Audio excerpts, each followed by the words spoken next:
Rightio folks, I'm going to take you through some of the modifications to install DRL lights, tail lights and indicators on a Kaabo Mantis Pro. So basically this was sort of inspired a little bit by Donnie over in Florida there on the Kaabo Mantis Brackets International group. And he'd sort of put together some designs which you can search turn signals in that group, and the wiring diagram off your controller to bring that in.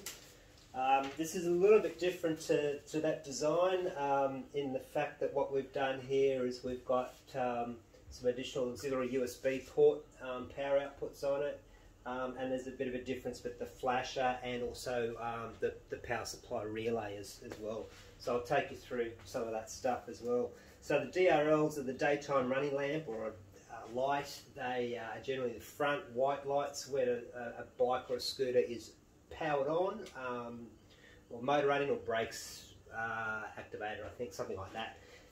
We don't have them here in Australia, but that's what they're about. This is, apart from Donnie's and this one, I don't know of any others globally that have done this mod to a scooter. Some people have sort of indicated they're looking at doing it. This is certainly the only one in Australia and has just been put on this week. So let's check it out. So basically the lamps themselves, front left, front right, and rear left and right, which I'll show you shortly, are basically a white light in the front in running and red in the rear. When you indicate, you'll see that if I do a right-hander on this side, you're basically bringing the flow in on the orange to signal, and then when you reset that back to the center in the switch, it restores the white there. So same with the left, flick it over, flows orange, and then back to center, and it restores the white. When you power the light circuit off, so we're off there now, turning it on and the white lights come on, no worries. In the tail light it's a little bit different, so I'll just show you that. So these are sort of a newer generation of lamp, because they actually have a built-in flashing relay. So I'm just going to turn that back on again.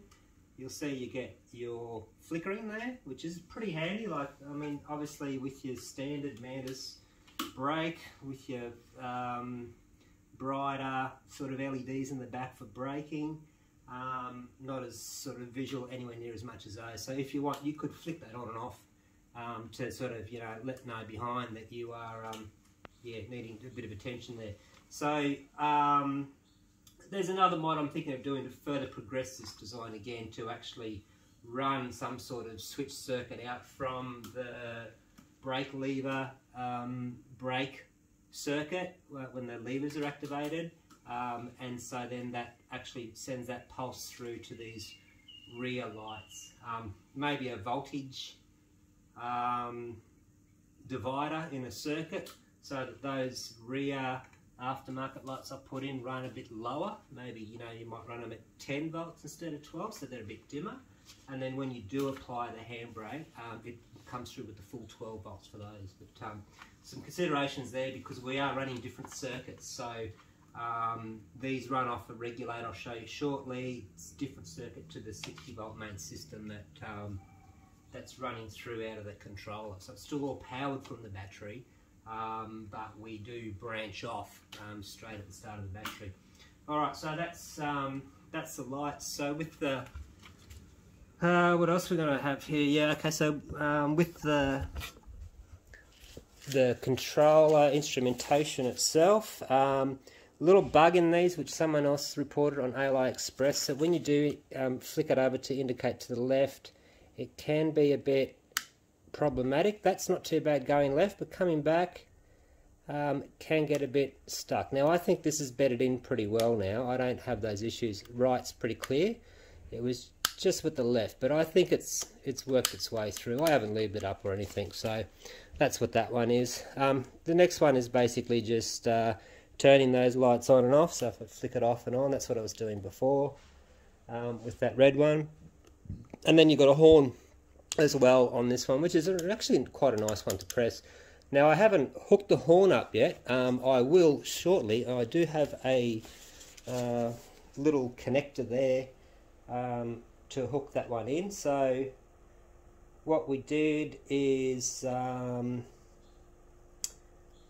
are they called? So the Julet mini connectors. So there's 2-pin, 5-pin and 6-pin in here. So I'll show you a 2-pin. It'll be around here somewhere. There's so much wiring now. Like to do this, basically you're looking at probably you know, a couple of days of effort in research and design, procuring your stuff, and then probably another couple of days. You know, you're sort of looking at 16 hours there to do the actual install as well. There's something like around about 50 wire ends to solder in, so 50 wire endpoints that you need to solder and heat shrink, etc. So it is quite a job. In fact, almost so much now that it is hard for me to try to find this little connector that I was trying to find. But the Julet's the same connectors that come with most electric scooters that we use, you know, for our brakes and for our controller, etc. And so I did some quick numbers and worked out that I could get away with a 6-pin connector to bring the main cable up from down inside the deck. So there's I think about 8 wires or so in that AWG cable. Seven core actually, because one of them actually pairs out and comes out elsewhere, but 6 of those 7 certainly do run through to a nice big 6-pin black one, which is then wired into our main controller that we have, or the main instrumentation panel I should say, in here. So that's the black one in there. Now I've just put sort of big heat shrink around them at the moment just to try to keep them nice and tidy for now. There is the 2-pin one, which is to go to the horn. So obviously I want to mount the horn here somewhere, so I want the 2 pins out for there. And the 5-pin one, it actually comes out and terminates through to these lights, because obviously you've got a negative rail, you've got the white running light, and then you've got a left and right. So that's 4 there. And I think what I did is I doubled up on the negative to give it a bit more physical conductor size for that return negative there. So that's a good way of doing it. I think I did that the same here as well with the main AWG that comes up from the deck. I've doubled some of those up as well, just because 20 AWG, not too bad, but you know, we're almost 2 meters in run up from the deck, and we are running, I think, a 3 amp regulator there to the 12 volt rail that everything runs on. So you're looking at, you know, 36 watts or so to run that off just one little cable isn't ideal. So I've also, coming back to that horn, off there I've actually just hooked up a white cob light, which is pretty bright. Like it certainly shines. The idea is that it, as well as the horn, runs off that switch and gives both an audio and visual indicator to other vehicles, etc., if you want your full horn, because obviously people aren't looking for an electric scooter when they hear a horn. So that's what that's about.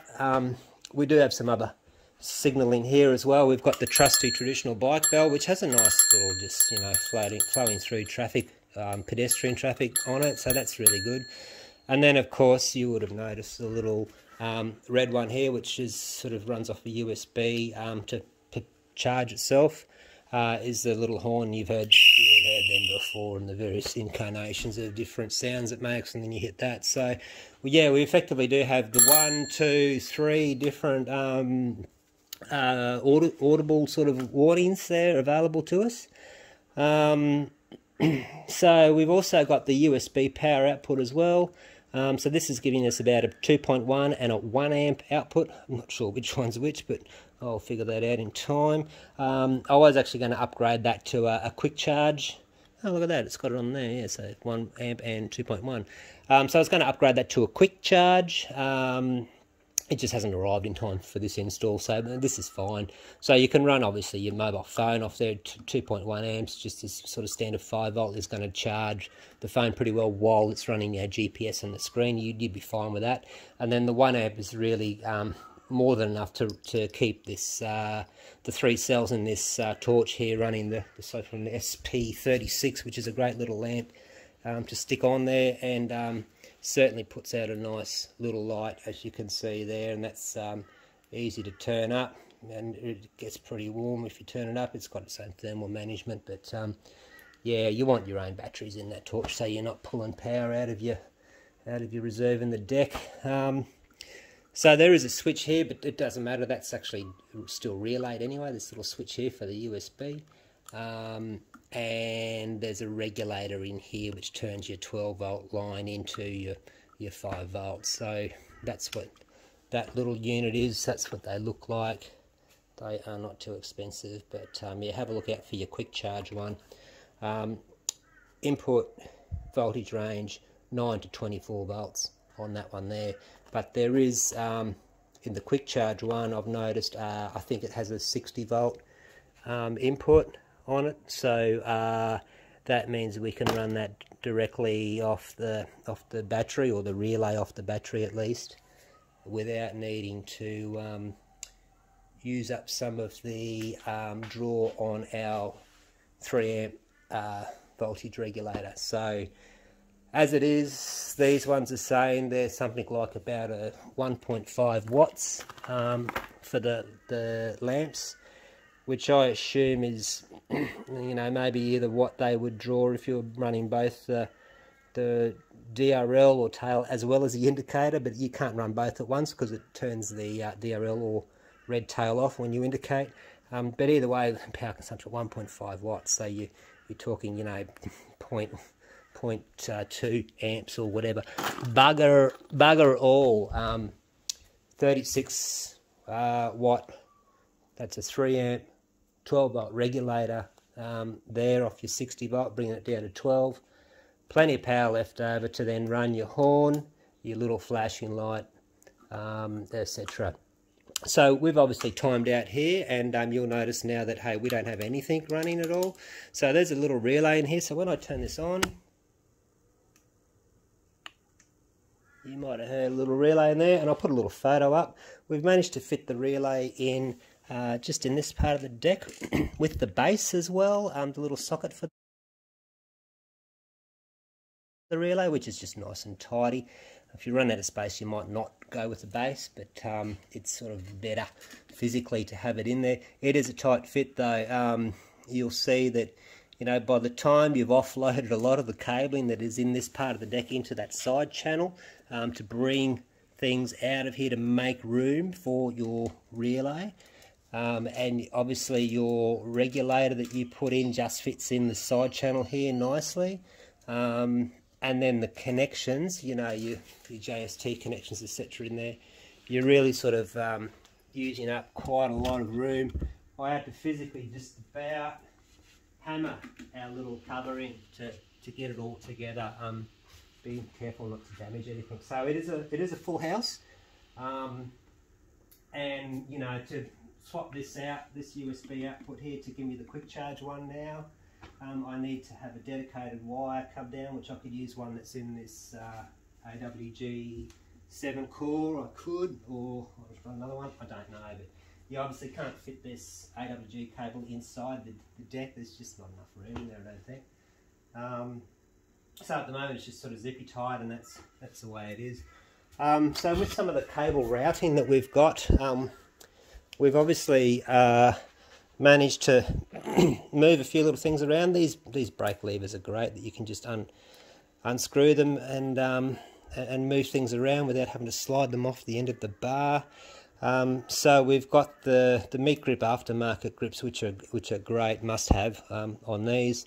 And then we've got obviously your brake, the aftermarket instrumentation panel, then the stock light switch, which is obviously just for your purple lights, well, your purple and your stock rear red and front whites. So that's that one. bell fits up there pretty well, so you can sort of get a nice little, you know, put your finger where you need to with your bell. I'm liking that. Now, I'm not sure what Donnie did, but I've managed to find a way to connect these DRL front lights into the carbon fibre additional handlebar or auxiliary bar, if you wish. Drilled a hole in here so the wires run through and come down here. I'll put the photo up that shows you what that setup was. But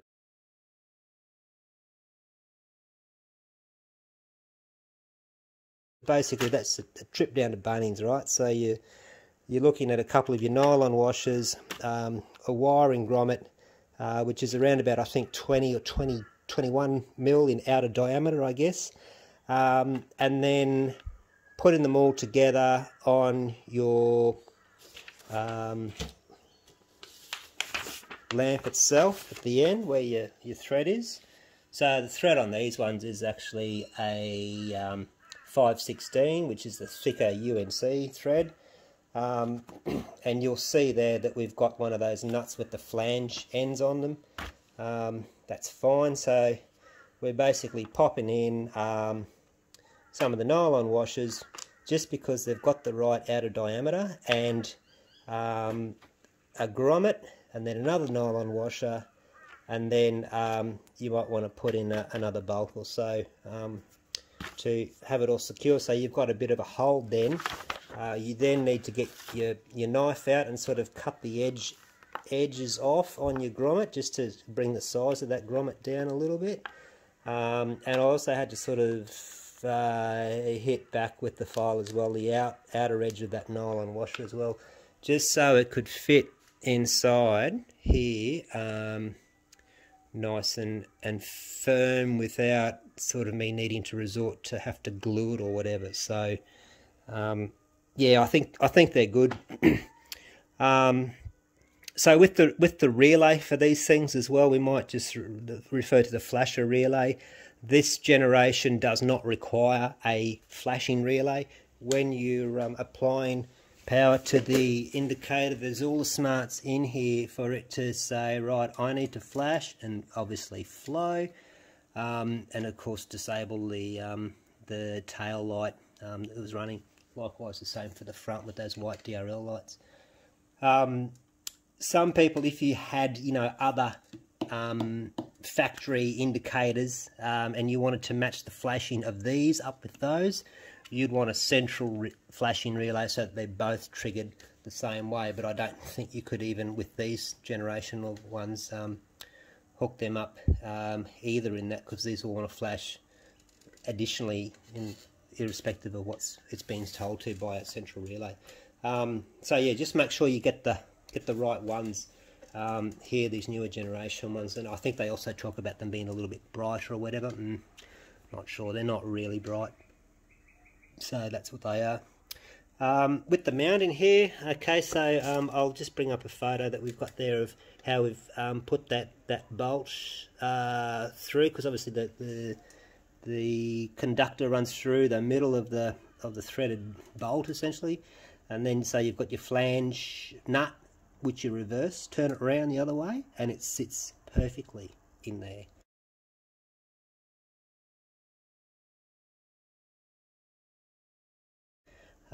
And so all we've got is a stainless steel washer on the lamp side, and then a rubber washer, and then that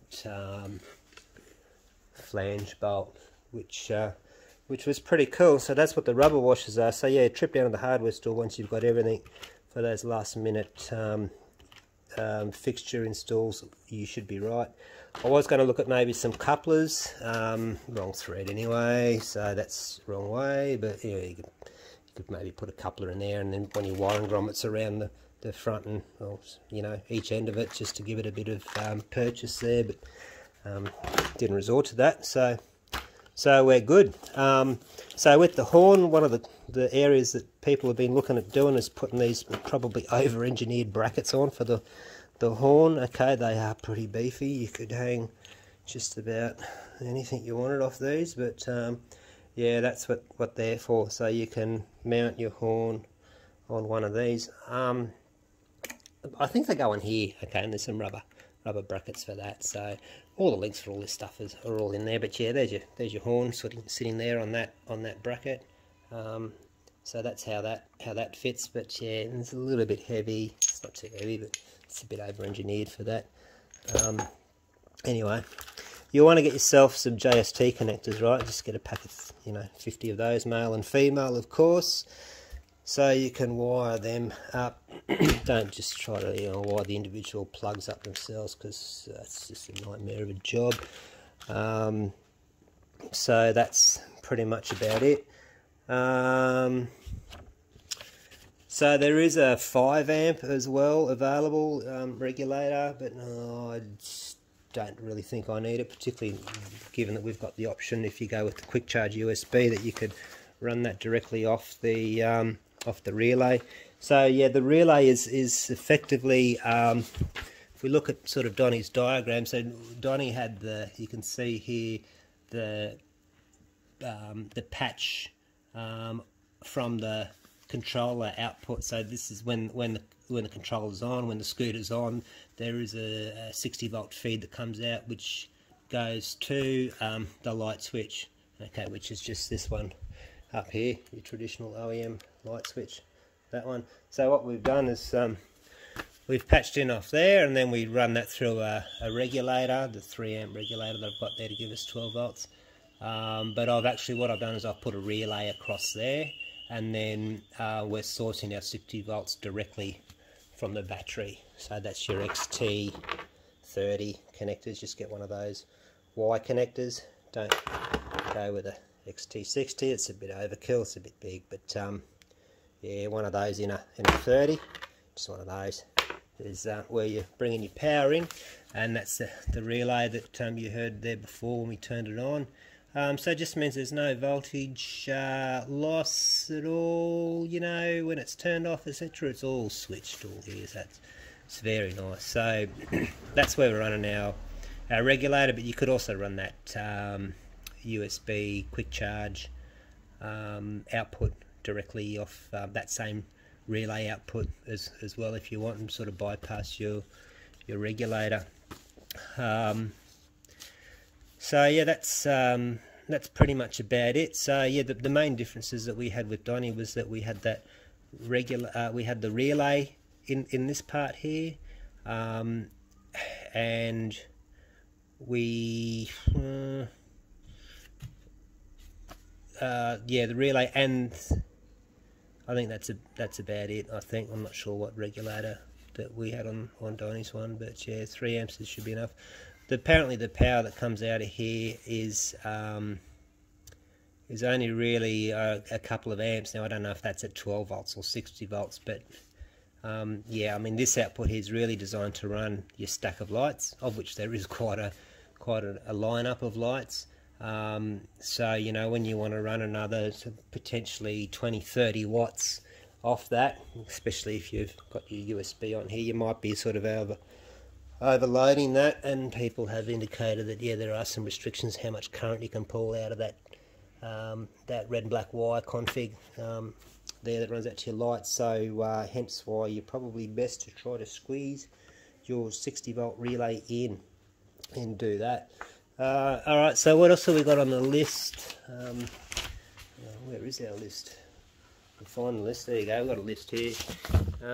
So talked about the flow and the new design. We've got the braided sleeve and tube and heat shrink. You'll need all that sort of stuff.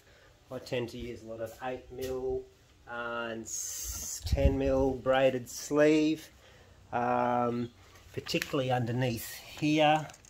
You can see when you're bringing your rear cables out, there's 2 of them, one for each side. You want to probably give them a bit of braid there, and then I've just zippy tied it to the motor cable. Comes in through here, and then up, same hole through, up this hole, and then on the outside.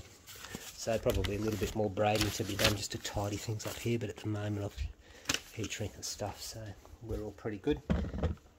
So there's going to be most of the links up anyway for most of the parts and bits and pieces should you be keen to go and do this. Frame sliders are probably going to help as well, because when you do lie it down you will notice that you will see that there is a bit of potential for these ones to scrape. Now they're flexible, right, so they're designed to take flex, and that's probably okay, it's not going to damage it too much, but yeah, by the time those frame sliders come in we're going to add a little bit of height to it, and it'll be very tight, wind down, so that's the frame sliders which are on their way. What else have we got? Yeah, so with the wiring, with the mini Julet connectors, etc. Just very briefly, the main 7-core AWG cable that comes up. We've got 2 conductors for the positive supply, 2 for the negative, and then there's 3 for your lights, so left, right, and headlight. So as you can see, if I wanted to take out one of these negatives here, I could add that in to give us a separate feed to the USB quick charge output. The black Julet connector, that's the big 6-pin one. They sort of match up pretty well, even in colours, red and white, from that AWG cable. That all comes through. Just the one for the negative. You obviously only need one really, because a lot of the negatives is traversing out through these other conductors, so your left, right and headlight, etc. There's also the green Julet connector, which is the 5-pin one. So this is the one that runs out from your instrumentation panel here through to the handlebar fixtures. So horn, that's in there. Positive power, okay, so that's not sure what I'm using positive power for, because I think I've actually got the USB output running directly in and hardwired in. I don't think I'm using the Julet. No, maybe I am, who knows. Yeah, and then a single negative headlight, and then left and right as well. That's it there. The 2-pin Julet, that's a red one, is horn, positive and negative. I also, because I've got the horn positive in the green Julet connector, so I've got 2 horn outputs. One horn output, which is going to this light, is off that one, and the other one off that Julet connector, which is the one I just can't find where I've put it at the moment. Oh, it's probably hiding up in here. Look how tidy this is. Look at that. So there you go. There's 2 pins on there. You can see that's where the little horn would go on, right? So yeah, you just sort of put it together and see you go. I did have to rewire a couple as I went along and reconfigure things, but that's your time and effort, I guess. So there you go, folks. You're probably looking at you know, 10 to 12 hours in soldering and just sort of mounting and installing everything, etc. I need to get a horn. I've got a nice horn on its way, which has got a nice little grill over it, so that should look good.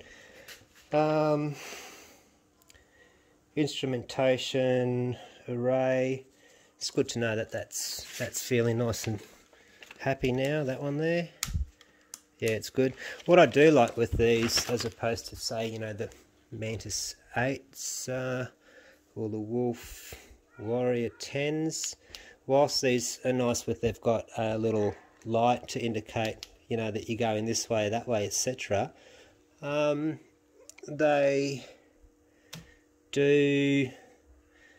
do find you can't physically feel where you are with them. You've got to look down, and with the sunlight on them it can be a bit tricky. I guess you can have both on. There's like hazard lights, which is pretty cool.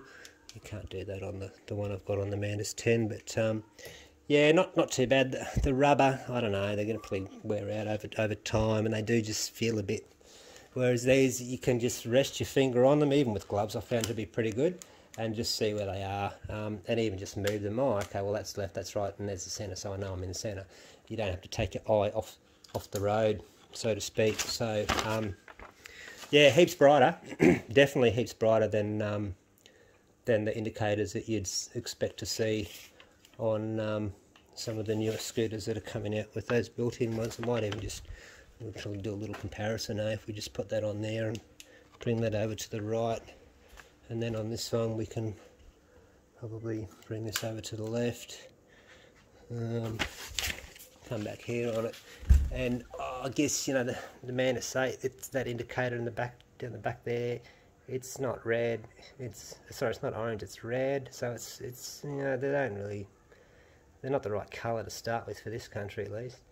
You don't have the flow, and I'm right behind that Mantis 8 there, whereas I'm on the side of the Mantis 10, so that gives you a bit of an idea of the difference between the two.